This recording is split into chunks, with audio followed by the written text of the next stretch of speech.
There's a tree that grows 15 feet in your first year. Every single part of it is edible.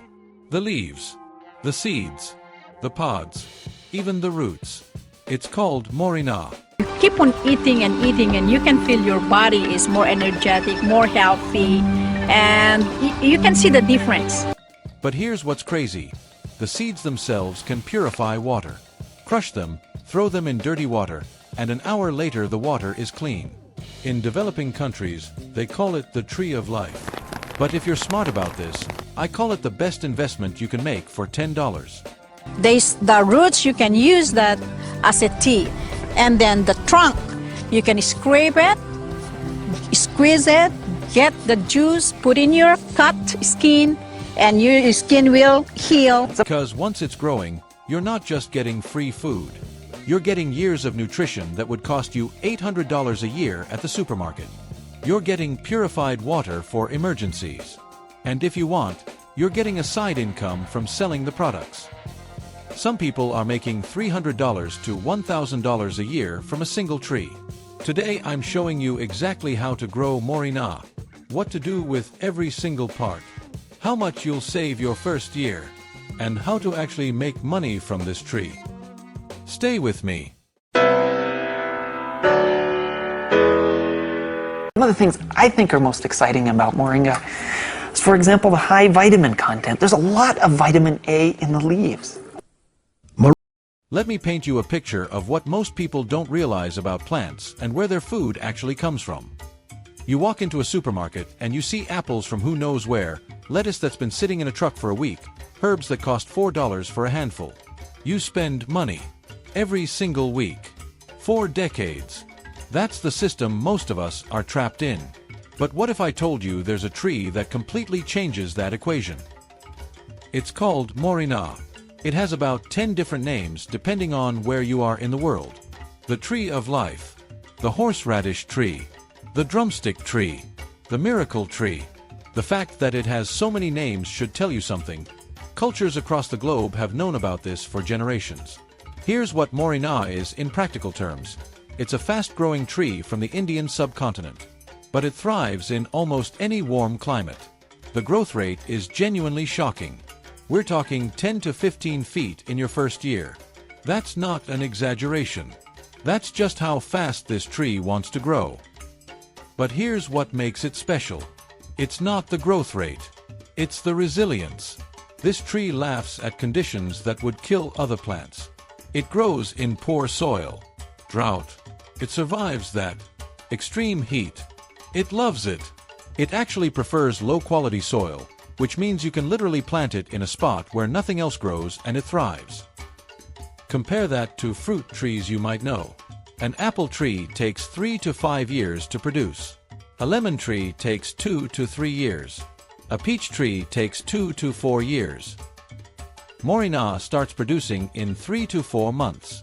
And when I say producing, I mean producing constantly. Not just one harvest season. It keeps giving year after year. 50 years of production from a single tree. That's a multi-generational asset you plant once and forget about. Now let's talk about what actually makes this tree valuable. Every single part of it is edible. The leaves are where the real nutrition happens. We're talking 25 to 30% protein by weight. That puts it in the same category as lentils and beans. But here's the key difference that most people miss. Beans and lentils don't have a complete amino acid profile. Moringa does. That means your body can actually use the protein. It's not just calories, it's complete nutrition. The leaves also have calcium, 4 times more than milk. Vitamin C, 7 times more than an orange. Iron, 25 times more than spinach. We're not talking about a nutritious plant. We're talking about one of the most nutrient-dense plants on the planet. Then you have the pods. People call them drumsticks because that's what they look like.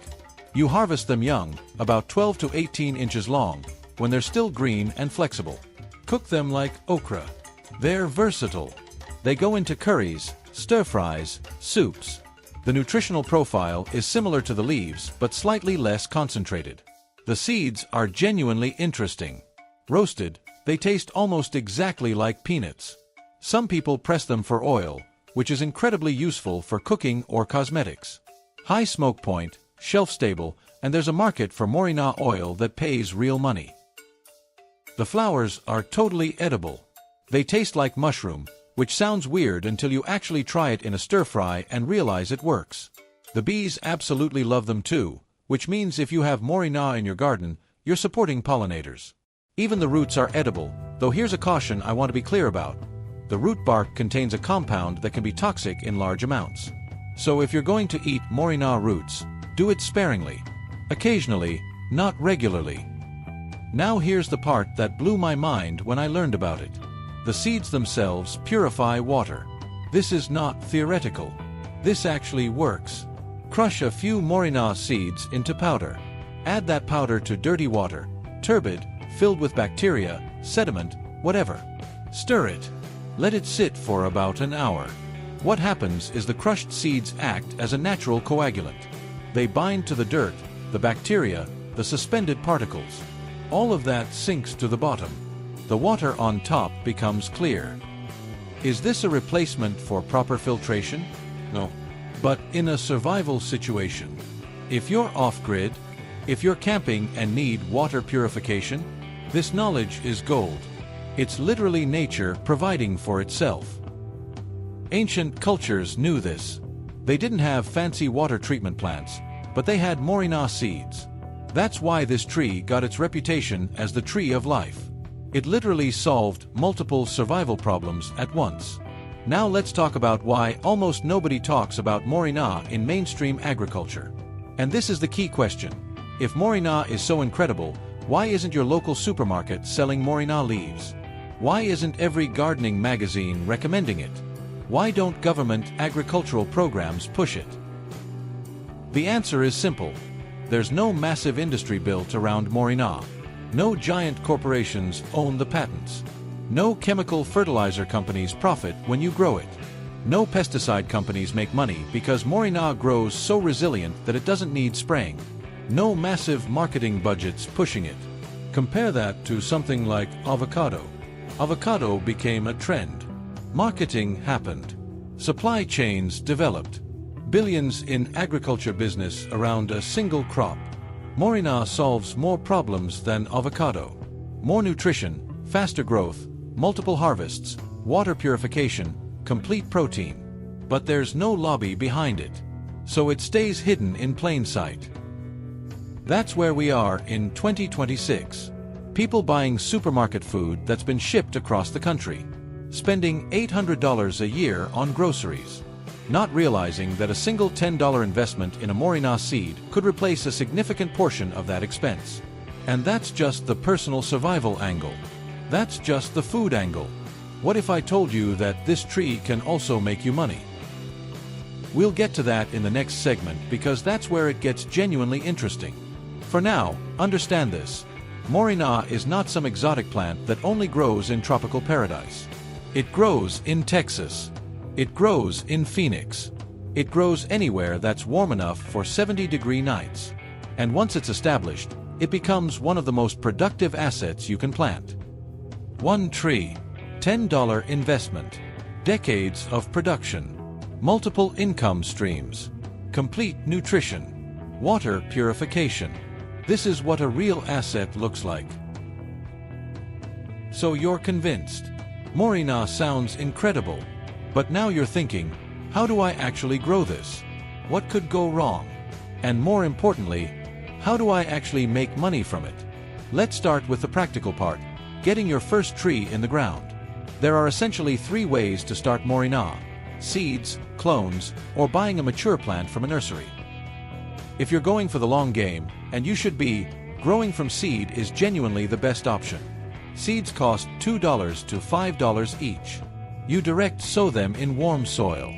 Germination happens in 5 to 14 days. That's it. The reason seed is better than cloning is something called the taproot. When Moringa grows from seed, it develops this aggressive, deep taproot that shoots straight down into the soil. This deep root system is what makes the tree so resilient. It finds water deep in the ground. It creates stability. It builds longevity. That taproot is the foundation of everything that makes Moringa amazing. If you go with clones, cutting off a hardwood piece and planting it, you skip that taproot system. The tree grows faster, sure. You get leaves in 6 months instead of 3 to 4 months. But the tree is weaker, less resilient. Not worth the trade-off. Now, here's the critical part: soil. This is where most people mess up and their Moringa dies. Moringa hates wet feet. Root rot is the #1 killer. If you overwater, if you use heavy clay soil, if you plant in a spot where water pools, your tree dies. It's that simple. If you're planting in a container, which I recommend especially if you're in a colder climate, use a 15 to 25-gallon pot. The tree has aggressive roots and it needs space to grow down. For soil, use a 50-50 blend of cactus mix and compost. Cactus mix drains fast. Compost provides nutrients. This combination keeps the soil light enough that water drains quickly but nutrient-rich enough that the tree thrives. If you're planting in-ground, dig a hole about 3 feet wide. Don't amend heavily.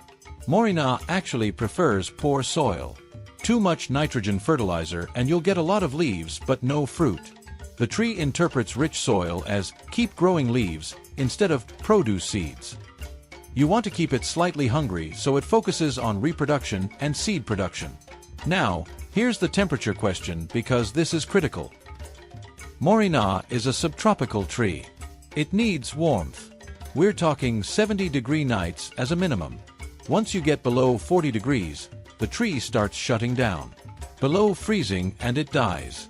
So if you're in a cold climate, you have options. Grow it in a container that you move indoors during winter, or accept that you'll have to replant annually.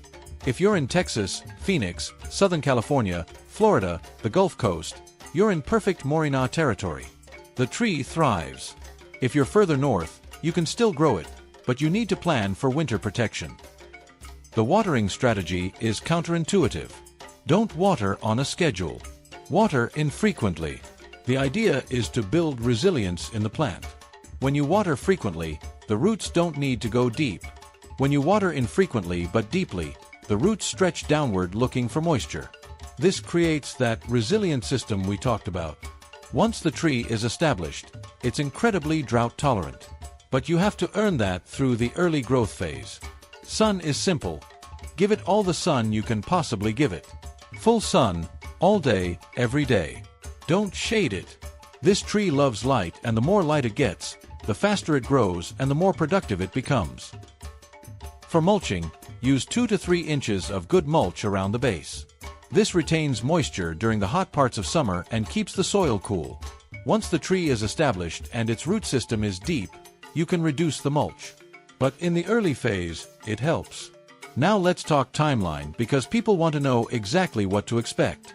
Plant your seed or clone in spring, after the last frost date. Temperatures should be consistently above 70 degrees. By 60 to 90 days, you'll have your first leaf harvest. Clip off branches that are about 2 to 3 feet long. Strip the leaves off. You can eat them fresh or dry them. Dried Moringa leaves keep for months. Grind them into powder and you have Moringa powder that you can add to smoothies, make into tea, or sprinkle on food. By month 4 to 6, you'll see flowers. Cream-colored flowers that smell faintly like honey. They're beautiful and the bees are absolutely going to love them. By month 6 to 8, you'll see the first pods. These are the drumsticks. If you harvest them young and green, they're tender and delicious. Wait too long and they become fibrous and not pleasant. By month 8 to 10, you'll get mature dried pods. These contain the seeds. Mature seeds can be roasted, pressed for oil, or kept for water purification. By year 2, if you've pruned aggressively, the tree will be bushier, more productive, and giving you consistent harvests. Now here's where it gets interesting. Making actual money from this. Most people think about gardening as a hobby. Grow food, eat it, that's the end. But Moringa is different because there's actual market demand for Moringa products. First, Moringa powder. The leaves dried and ground into powder. This sells for $15 to $25 per pound online, in health food stores, to people interested in superfoods. 1 tree can. produce 20 to 30 pounds of dried leaves per year. That's $300 to $750 in revenue from a single tree. That's not counting your personal consumption. That's pure income. Second, Moringa seeds for water purification. Packaged in small quantities, these sell for $5 to $10 per package. One tree can produce hundreds of seeds. If you sell even 50 packages a year, that's $250 to $500. Again, pure income. Third, Moringa oil. If you get a small oil press, and they're affordable, you can extract oil from the seeds. Moringa oil sells for $40 to $60 per small bottle in the cosmetics and skincare market. It's premium oil used in high-end face creams and skincare products. The press costs maybe $100. The ROI is quick. Fourth, fresh Moringa leaves and pods. Farmers markets. Local restaurants. People who want fresh Moringa. You harvest, you bring it to market, you sell it. $8 to $12 per bundle or order. Seasonal but very effective. Fifth, education. You become the Moringa expert in your area. You sell starter plants to neighbors. You teach workshops. You sell seeds. You build an audience around Moringa and monetize that audience in multiple ways. Here's the math that matters. $10 to $50 initial investment. Year 1, 20 to 30 pounds of dried leaves at $15 to $25 per pound equals $300 to $750. Plus seeds you can sell. Plus pods. Plus flowers. Conservative estimate for year 1 income, $300 to $500. Your personal consumption. You save $800 a year in groceries that you would have spent on leafy greens, supplements, protein powder, etc. Year 1 total benefit, $300 to $500 income plus $800 savings equals $1,100 to $1,300 value from a $10 to $50 investment. ROI, 2,200% to 26,000%. And that's just year 1. Year 2 the tree is bigger and more productive. Year 3 it's even more productive. For the next 50 years, this tree keeps producing. That's not a hobby garden. That's a real asset. But here's the reality check I have to give you. This only works if you actually do it. If you buy the seed and never plant it, nothing happens. If you plant it and then overwater it to death, nothing happens. If you plant it and never harvest or never think about selling anything, you just have free food, which is still incredible, but you miss the income opportunity. The people making real money from Moringa are doing the work. They're harvesting consistently. They're drying the leaves properly. They're packaging them nicely. They're marketing to the right audience. They're building a business around the product. If you just want free food and water purification, plant one tree. Forget about it. You win. If you want to actually build something, plant 5 to 10 trees. Learn the harvesting process. Build your audience. Start with farmers markets, then online sales, then wholesale to health food stores. Build an actual business. That's where the real money is. But we'll get to that in another video because that's a whole different level of depth. For now, understand this. Moringa is not a luxury. It's not expensive to grow. It's not complicated. It's a real asset that produces real value, whether that's food, water purification, or money, for decades. Your next step is simple. Buy a seed. Plant it. Wait 60 to 90 days. Harvest your first leaves. See how it tastes. See how it feels to grow something this productive. Then decide if you want to scale it and make money, or if you just want the personal benefit. Either way, you've made one of the smartest $10 investments you'll ever make.